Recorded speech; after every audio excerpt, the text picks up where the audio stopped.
公元2世纪末，中原战火不休，群雄割据之势愈演愈烈。北方诸州进入袁绍掌控，10万精兵分势正盛。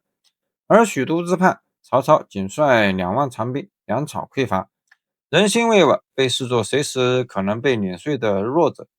就在所有人都以为胜负已定的时候，一场改变历史走向的博弈悄然拉开序幕。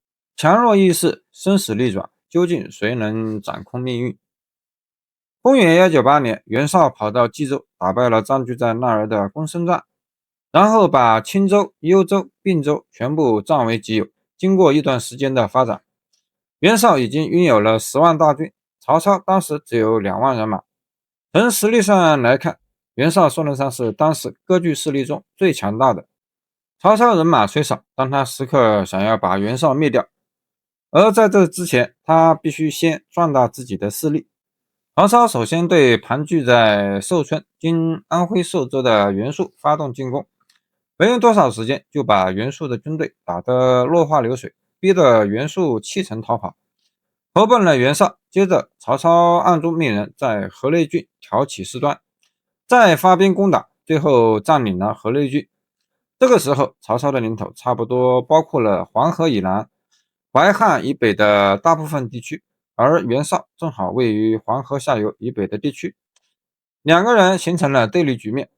起初袁绍没有把曹操放在眼里，如今曹操势力与日俱增，袁绍不得不开始注意曹操的动静。袁绍想要称帝，曹操成了第一个对他设置障碍的人。这么一来，袁绍觉得很有必要把曹操消灭掉。公元200年，袁绍命将领颜良带着10万大军、1万多匹战马，准备南下进攻许都。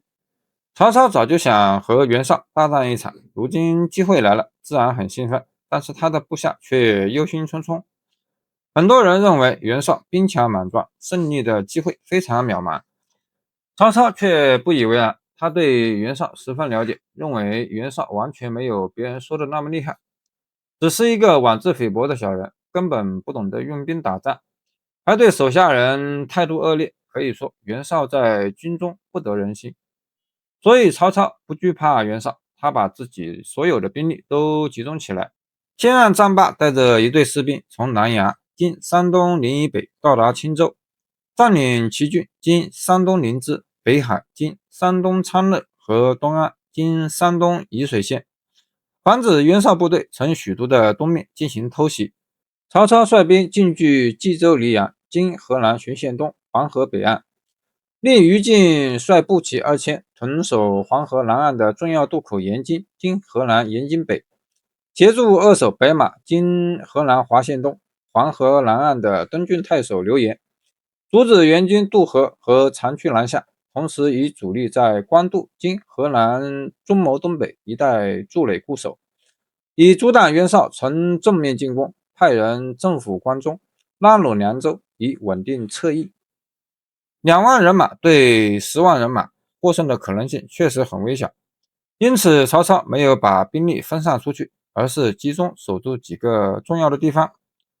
这种做法无疑是正确的，尤其是官渡这个地方，水利交通发达，四面都是比较重要的城镇，而且还是许都东北面的重要关口。如果不守住这，许都一定会被袁绍攻破。正在曹操紧张的部署防备时，刘备首先对曹操发起进攻。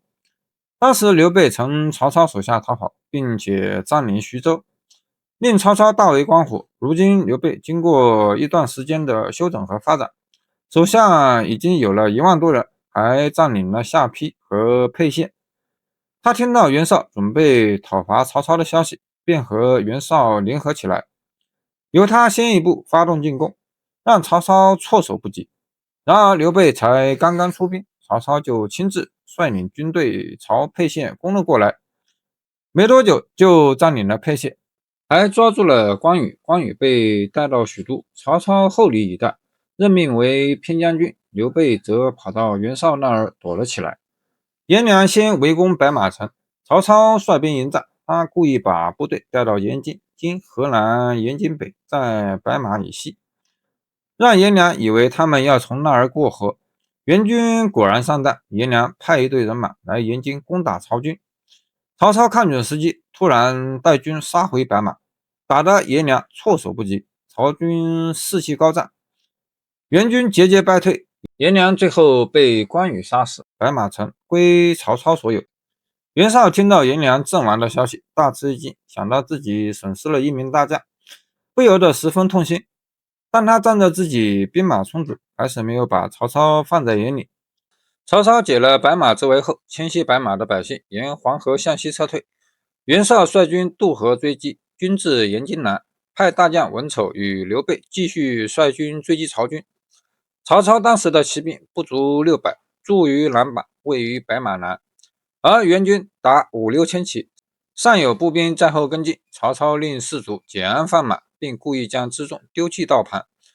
援军果然中计，纷纷争抢财物。曹操突然挥动着自己手中手持徽，下令发起攻击。徐晃等人翻身上马，终于击败援军。文丑为乱军所杀，曹操顺利退回官渡。颜丑、文良都是河北名将，却被一战而斩。袁绍军队的锐气被挫伤，援军出战失利，但兵力、粮草、军货、财力仍然占据着明显的优势。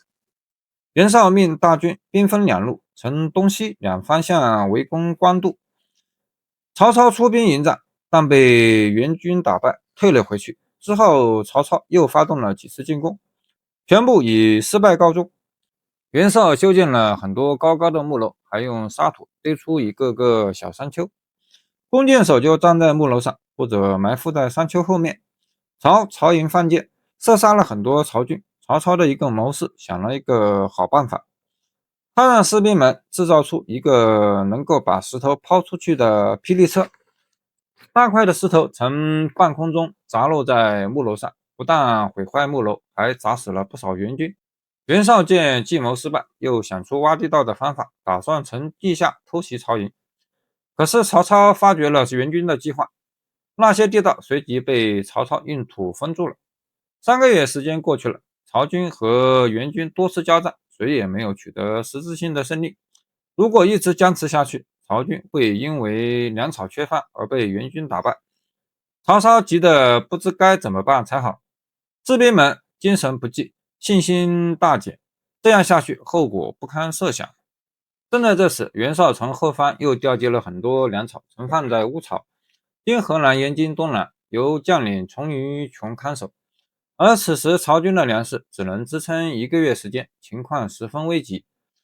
正在这时，袁绍手下的谋士徐攸因为得不到器重，前来投靠曹操，并给曹操献上了火烧乌巢的计划。曹操大喜，把徐攸奉为上宾，仔细和他商讨突袭乌巢的计划。曹操留曹洪、荀攸守营垒，随后便亲自带着精锐的骑兵，举着袁绍的军旗，悄悄来到援军存放粮食的地方。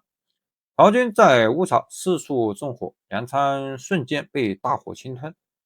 援军士兵被火光和叫喊声吓得六神无主，竟然忘记了抵抗，被曹军杀了好几万人。陈于琼也被杀死。火烧乌巢后，曹军一鼓作气朝援军营地进攻。很多援军将领听到陈于琼被杀之后，纷纷向曹操缴械投降。加上曹军又斩杀了7万多援军，袁绍的人马已经少之又少。眼看大势已去，袁绍也顾不得残兵败卒，一个人逃了回去。这时，这场战争以曹操的胜利而告终。官渡之战是中国历史上以少胜多的著名战役之一。曹操仅凭2万多人打败了袁绍的10万大军。官渡之战后，袁绍一直沉浸在兵败的低迷情绪中，不久便抑郁而死。曹操趁机把袁绍余部一网打尽，并逐步统一了北方地区。